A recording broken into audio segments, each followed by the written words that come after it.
نکلے تھے ان کو گولیوں سے چھلنی کیا گیا تھا. یہی مطالبہ کیا گیا تھا کہ فرانس کے سفیر کو نکالا جائے, ساتھ آٹھ کیا, لیکن ہماری حکومت فرانس کے سفیر کو نکالنے کی بجائے 40 مسلمانوں کو گولیوں سے چھلنی کر کے حضور کی آشکار کے اوپر ظلم و ستم کے پہاڑ گرم کر دیے.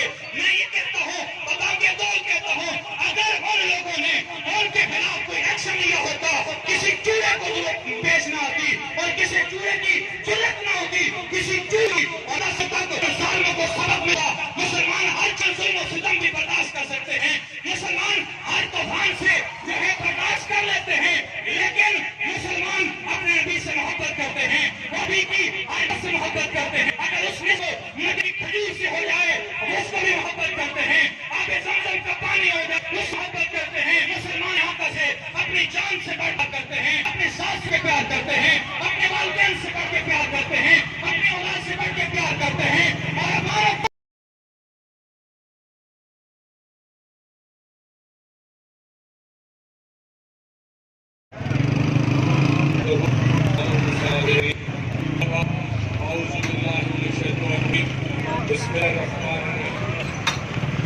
میں سب سے پہلے ہندوؤں کے بارے میں معذرت کروں گا. ہماری علم میں نہیں تھا, شاید ہماری نمائندگی نہیں تھی اس